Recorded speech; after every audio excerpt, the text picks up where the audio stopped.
Voilà le bilan. Et merci à vous tous d'assister à cette nouvelle édition du bilan. Et au sommaire, le massacre de la Saint-Valentin, il y a 4 ans, jour pour jour, un certain 14 février 2017, le FC Barcelone s'inclina 4-0 face au PSG au Parc. Désastre, sinistre total, humiliation. Les réactions de la presse espagnole après l'écrasante défaite du Barça face au PSG.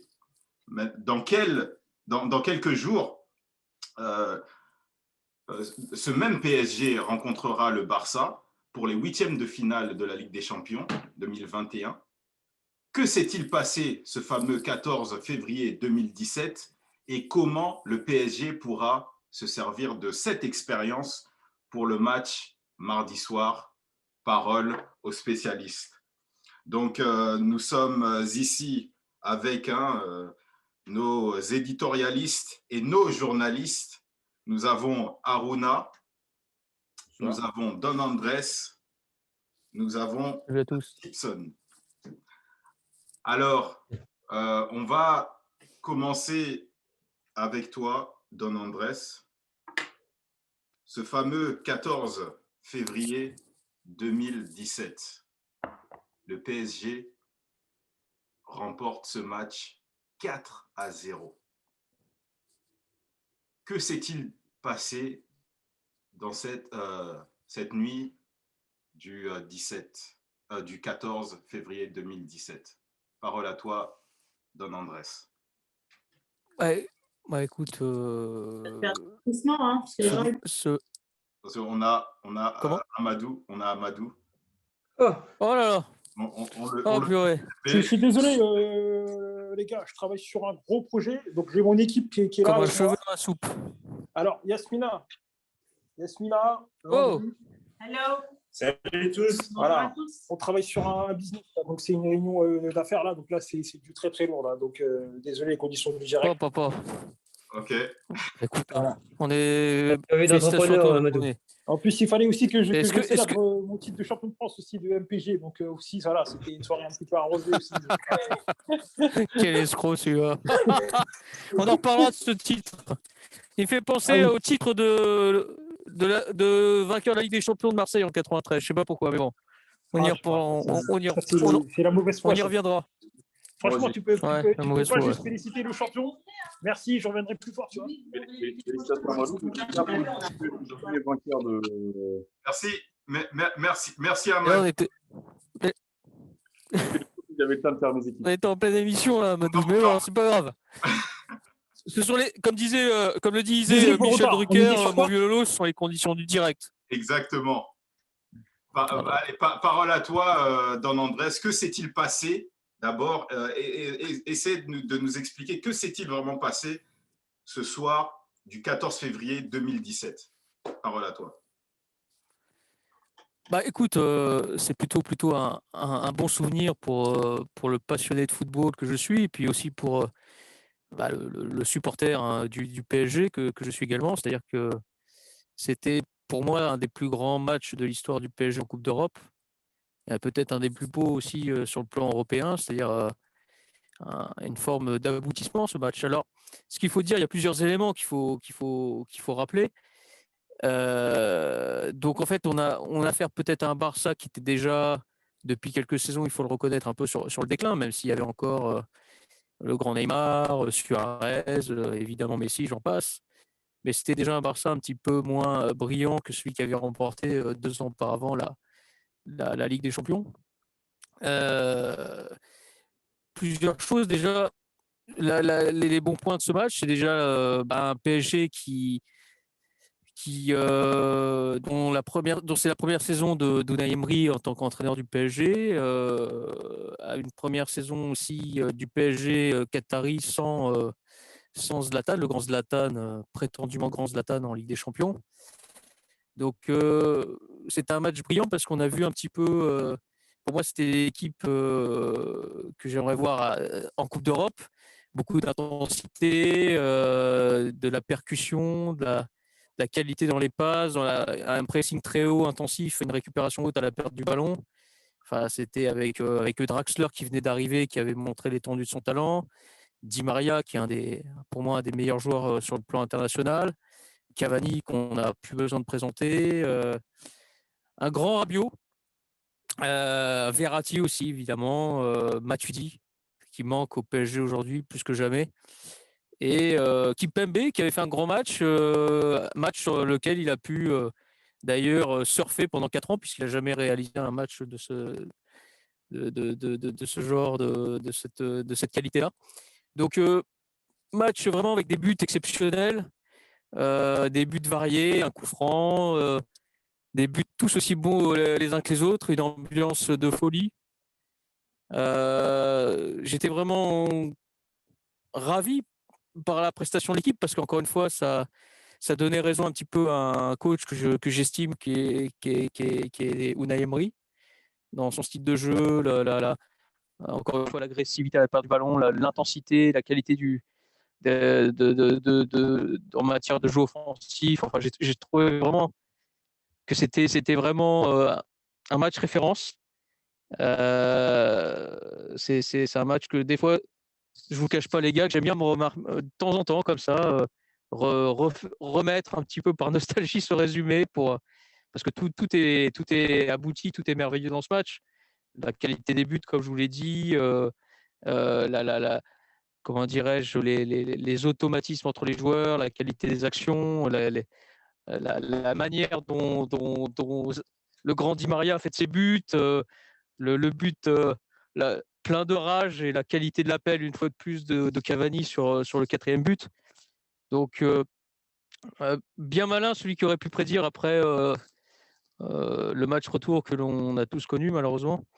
Mais je pense que c'est vraiment, oui, il y a beaucoup d'enseignements à se tirer de ce match-là, à savoir déjà un choix de composition intelligent, une disponibilité des uns et des autres de tous les instants, une qualité de jeu encore. Et je pense que c'est un match référence. Alors après, bon, on va pas parler du match retour parce que c'est pas de ça dont il s'agit. Un match retour qui est d'ailleurs avec des décisions un peu discutables. Mais vraiment, vraiment un très beau match. Malheureusement, ce match, comment dirais-je, ce match a souffert plus que jamais ou ne restera peut-être pas forcément dans les mémoires collectives en raison du match retour.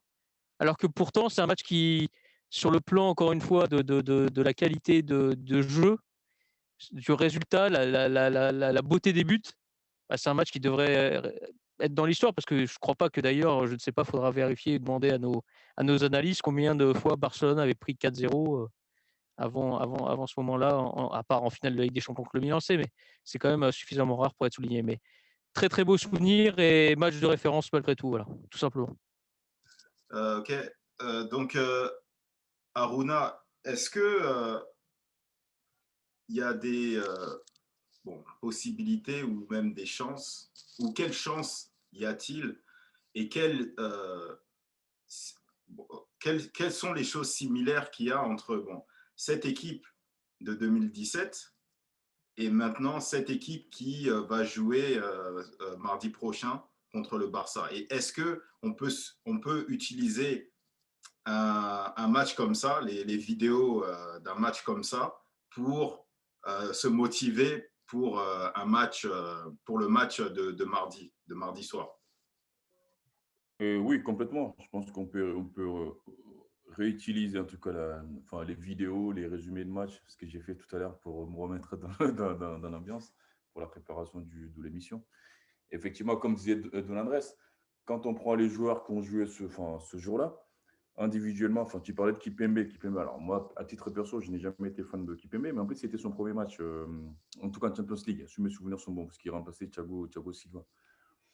Alors, collectivement, tout le monde avait réussi. En tout cas, ce match-là, il y avait un bel esprit. Aujourd'hui, on n'a pas forcément les mêmes joueurs, parce qu'entre-temps, il y a eu des évolutions, des départs et des arrivées. Neymar qui était côté Barcelone, mais qui est au PSG aujourd'hui, même s'il ne jouera pas au match aller. Mais ce qu'on peut garder de ce qui s'est passé, pour moi, c'est plutôt l'état d'esprit. Je pense qu'il y avait un bel état d'esprit. Les joueurs ont joué en fait simplement au football. Tu avais un Matuidi qui est un leader sur le terrain. Il ne calcule pas, il est généreux avec ses efforts. Matuidi au milieu, plus Rabiot qui était dans la même dynamique. Je pense que ils ont simplement joué au football pour refaire la même chose. Il n'y a pas de pression. Le tout, c'est de jouer au foot, étant simple. Et réutiliser les vidéos. Il y a la motivation derrière qui peut faire que, à mon sens, hein, qui peut faire on fera pas forcément 4-0 contre le Barça, mais on peut gagner contre le Barça en étant simple, sans pression et en jouant au foot, simplement. Tipson, donc ce match du 14 février 2017, bon, on voit quand même en termes de possession, bon, c'est le Barça qui a quand même été au-dessus du PSG avec 57% de possession de balles contre 43%. Par contre, il y a eu 16 tirs du Paris Saint-Germain, 10 tirs cadrés contre 7 tirs du Barça et 1 tir cadré. Bon, au Camp Nou, quand même, au Camp Nou, toi qui es un supporter de la Roma, bon, vous avez quand même réussi à faire quand même l'exploit. Mais qu'est-ce que ce Paris Saint-Germain peut faire pour quand même, avec les absents, on sait déjà d'ailleurs que Neymar sera absent, mais déjà en 2017, bon, Neymar était dans l'autre équipe. Donc il y avait vraiment, dans cette équipe, il n'y avait vraiment pas de grande star, à part, bon, si vous voulez appeler Di Maria une très grande star. Mais maintenant, avec tous ces blessés qu'il y a au PSG, comment est-ce que ce Paris Saint-Germain-là pourra entamer cette rencontre? Est-ce qu'ils peuvent se servir déjà encore de ce match du 14 février 2017? Comme l'ont dit Don Andrés et Aruna, je pense que le secret, ça sera surtout l'intensité. Voilà. Parce qu'il y a 4 ans, justement, il y avait l'intensité, le pressing, ils étaient rentrés vraiment dedans, dans les Barcelonais, dans les Catalans. Et je pense que pour battre Barcelone, c'est ce qu'il faut faire, quoi. Voilà. C'est une équipe qui a du mal à être, comment dire, pressée, bouger, et qui est en difficulté dans ces moments-là. Et il ne faut pas les laisser, on va dire, développer leur jeu. Même si depuis, l'équipe a beaucoup changé côté Barcelone, même si l'entraîneur a évidemment bien changé, il reste quand même un ADN un peu particulier, porté vers l'offensif avec Messi. Et si tu veux gêner Messi, il faudra vraiment attaquer, presser et ne pas les lâcher, quoi. Maintenant, on peut quand même s'interroger si les Parisiens sont capables de recommencer une telle performance. Voilà, c'est surtout ça. Surtout que beaucoup de choses ont changé aussi de leur côté avec un nouvel entraîneur qui vient d'arriver. Et en plus, je pense pas que ce soit vraiment son style à Pochettino.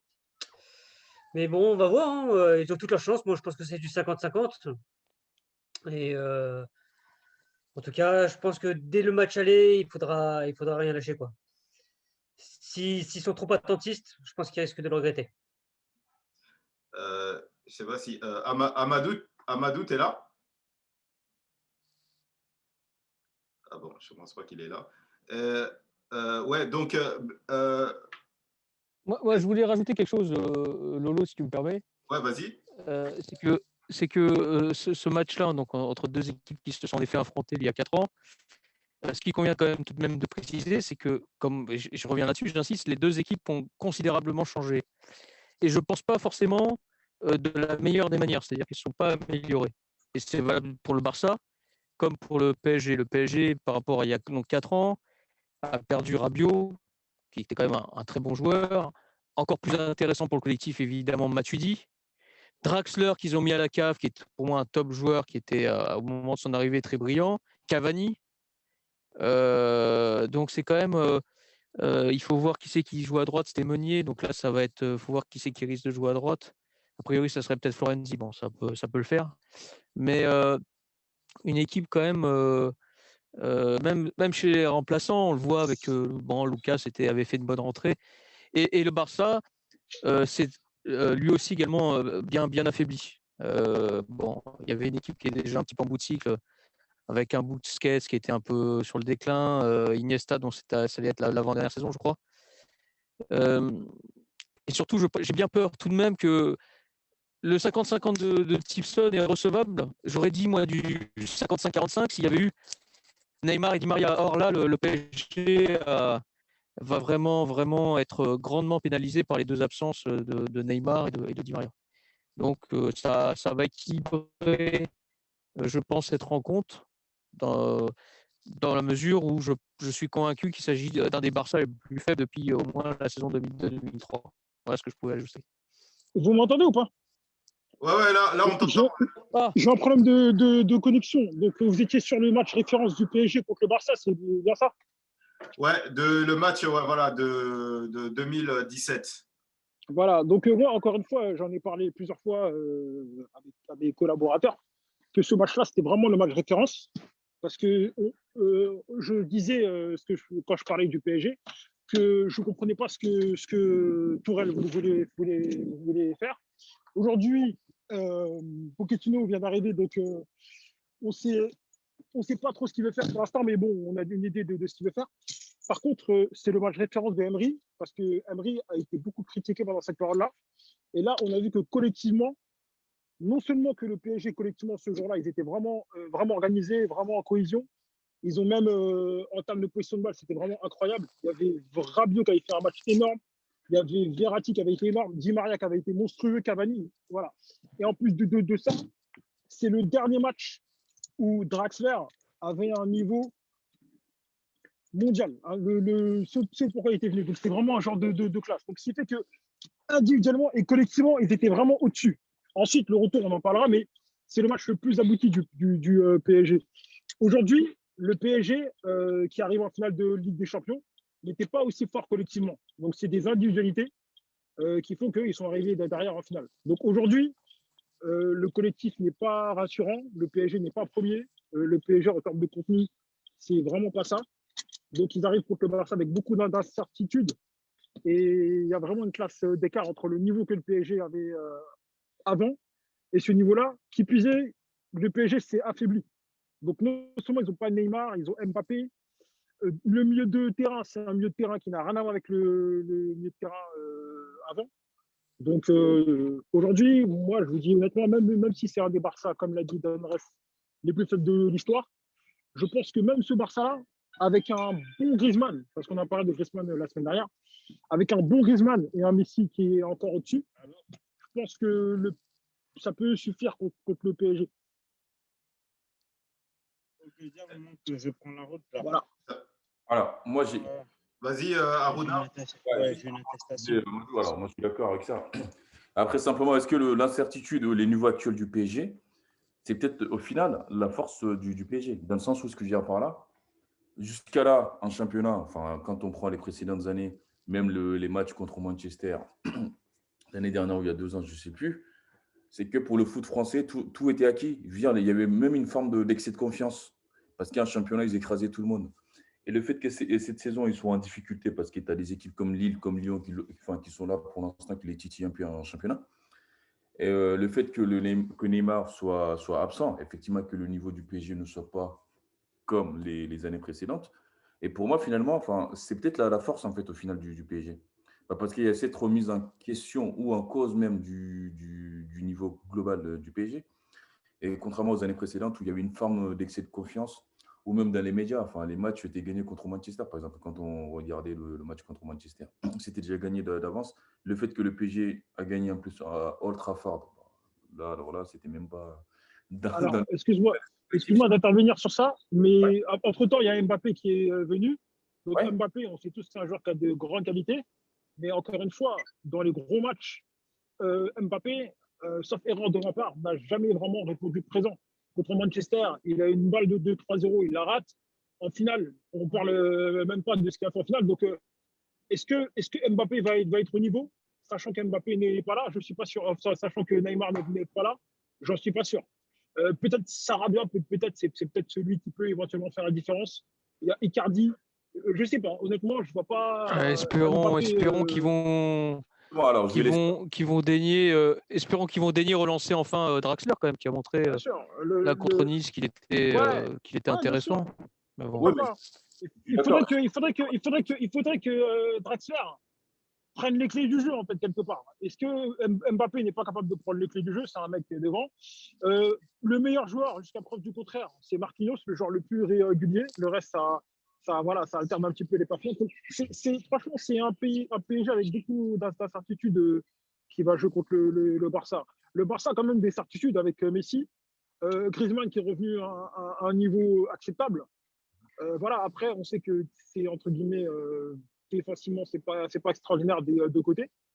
Donc voilà, après, on sait très bien que le PSG, dans les matchs de Ligue des Champions, ils arrivent à mettre de l'esprit, ils arrivent à mettre de l'engagement. Voilà, il y a des mecs comme Paredes capables de mettre de l'engagement, mais après, en termes de ballon, en termes de finesse technique, c'est pas la même chose aussi. Donc voilà, encore une fois, c'est un PSG qui est plus faible. C'est un des PSG les plus faibles qu'on a vu depuis je ne sais plus combien de temps. Mais c'est aussi, Donc, l'un des Barça les plus faibles aussi qu'on a vu. oui, mais ils ont encore Messi, ils ont encore Griezmann. Donc le Barça est largement capable de mettre le PSG en difficulté. On a vu Nice quand même. Je suis d'accord avec toi, Madou, mais je suis d'accord avec toi, mais le Barça est quand même extrêmement faible derrière quand même. Je pense que là, Oui, on a, ils sont extrêmement faibles. il y aura des derrière, situations. Mais le PSG, parce qu'en fait, si tu veux, je t'aurais dit ça si Neymar était présent. Neymar est blessé, il reste que Mbappé. Mbappé, il va pas se créer des occasions seul. Il faut qu'on lui lance des ballons en profondeur. Donc, il peut partir dans le dos des défenseurs, oui, il n'y a pas de souci. Mais encore faut-il qu'il ait des ballons qui va le servir. Verratti, apparemment, il joue 10. Verratti peut faire un gros match. Mais honnêtement, c'est plutôt l'animation qui va. À moins que le PSG décide de jouer derrière en bloc et ensuite de lancer Mbappé en profondeur. Moi, c'est peut-être ce que je vois comme solution éventuellement. De toute façon, ils n'auront pas le choix. Je pense qu'ils ne sont pas assez fous, ils ne sont pas suicidaires. Ils ne vont pas aller à Barcelone pour aller prendre la possession au Barça. Enfin, en tout cas, au Camp Nou, je ne pense pas. Et après, moi, je pense que collectivement, ils peuvent y arriver. Collectivement. Parce qu'effectivement, quand on prend le Barça, OK, ils reviennent. Comme tu disais, Amadou, tu citais individuellement, en fait, Messi, Griezmann, même Dembélé. Mais collectivement, je ne suis pas sûr que ce soit ça. Le PSG, oui, individuellement, ce n'est pas ça non plus. Et je suis d'accord avec toi. Mbappé, il a toujours été décevant dans les gros matchs. Et il ne faut pas compter sur Mbappé. Enfin, en tout cas, il ne faut pas compter individuellement sur les joueurs au PSG. À mon sens, ça passera par une solidarité collective, par l'esprit qu'ils ont pu mettre dans certains matchs, y compris le 4-0 dans le passé. Effectivement, Draxler, c'est un bon joueur et c'est peut-être l'occasion aussi de le relancer, tu vois, pour organiser le jeu. C'est pas facile, c'est un PSG faible, ça c'est certain, et le Barça n'est pas exceptionnel non plus, quoi. J'ai une question, les spécialistes. Mais il y a quelques années passées, on était au bord de l'élimination. On a dû jouer contre une grande équipe de Liverpool. Le PSG a joué, ils sont passés. Quelques années après, on avait Manchester. On devait se qualifier. Le PSG, ils ont joué.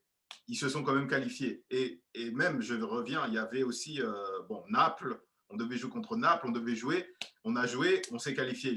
Là, maintenant, on est arrivé pour le PSG. C'est intéressant les trois matchs que tu cites, Loïc. Ouais. Les trois matchs que tu cites, Loïc, c'est intéressant. Et ce sont de très belles rencontres. Je finis avec ma question. Je laisse la parole. Et ensuite, Tibbs pourra répondre aussi. Et ensuite, ce PSG est arrivé en finale. Mais maintenant, après tant mais ça fortifie pas les joueurs, ça emmène pas plus d'expérience pour se préparer pour un match de la telle sorte. Et est-ce que ces expériences-là peuvent enfin bénéficier ce Paris Saint-Germain pour un match comme ça? Vas-y, Don Andrés.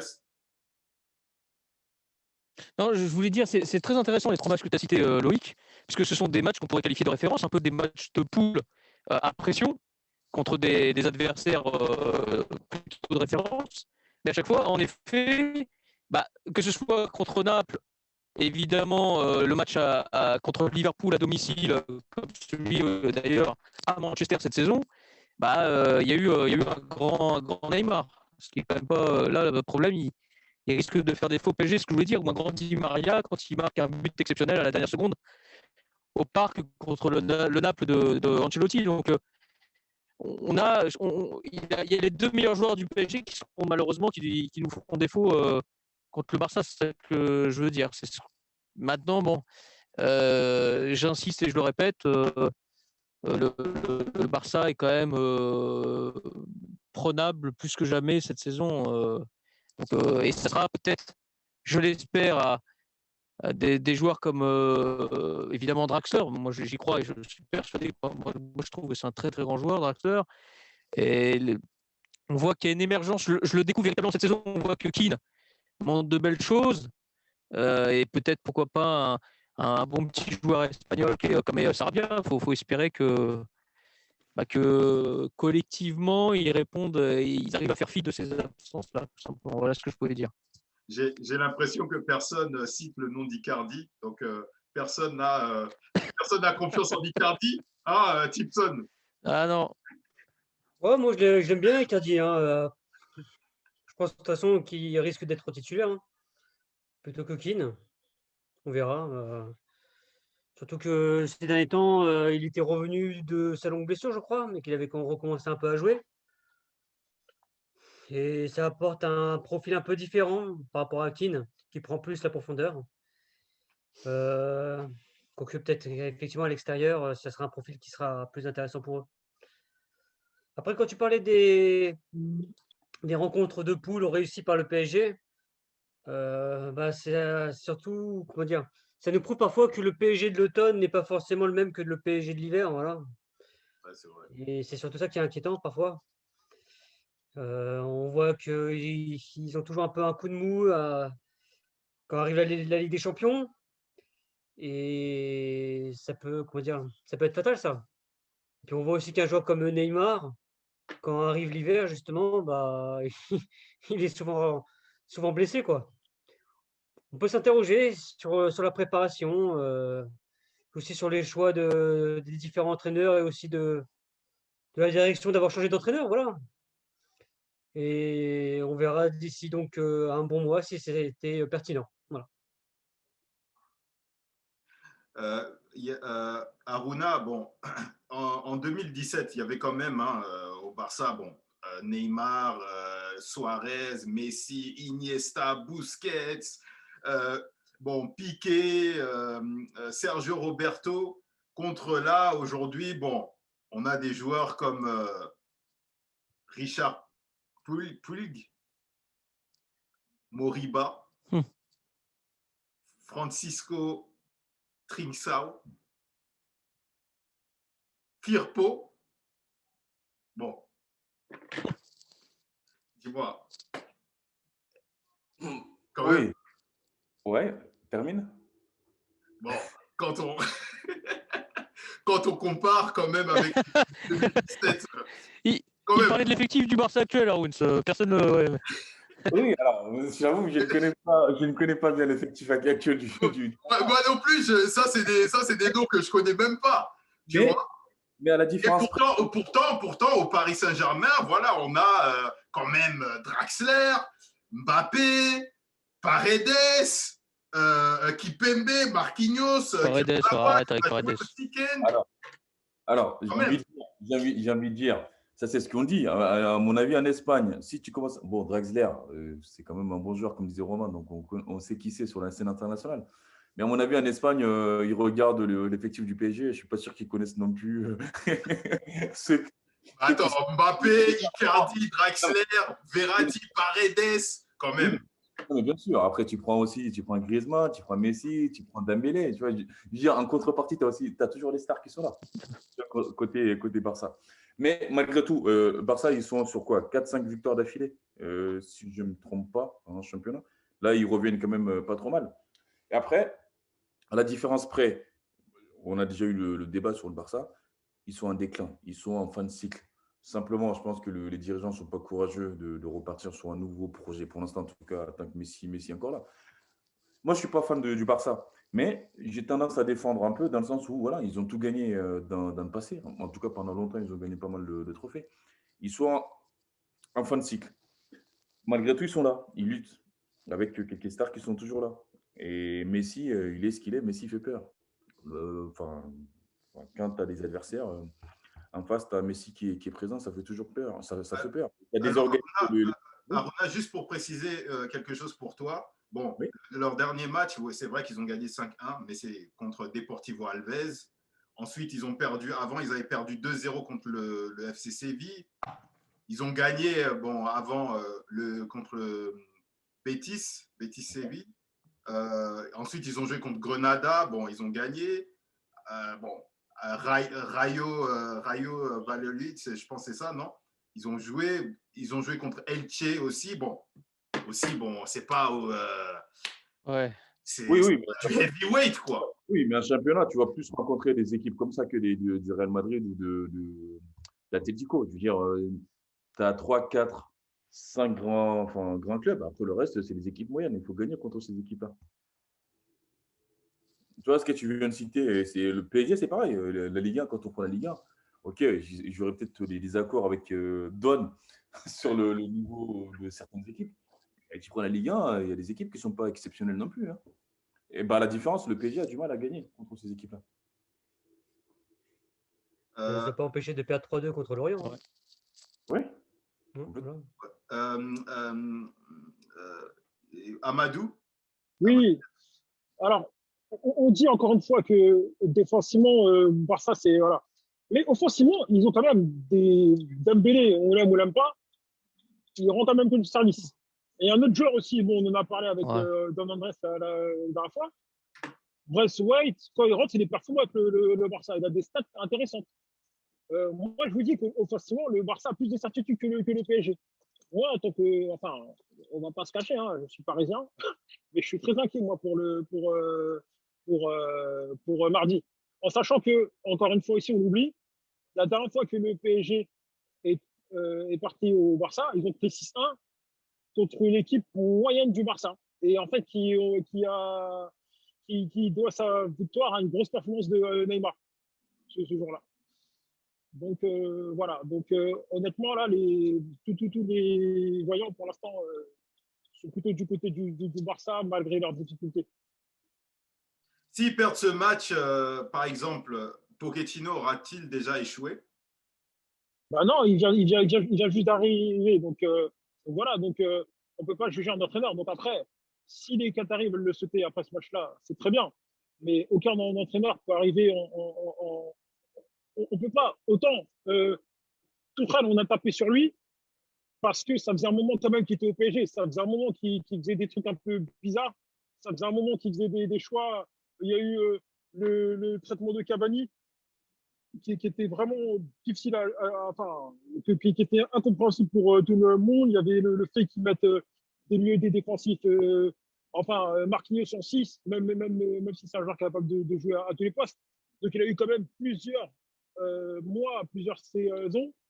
On a vu que voilà, on ne sait pas où il voulait aller. Là, il tente de mettre Verratti en 10, il tente des choses. Bon, certes, il fait des changements un peu bizarres. On ne peut pas le juger en quelques mois. Donc pour moi, qui gagne ou qui perd contre le Barça, on ne peut pas juger la qualité de Pochettino uniquement sur un match.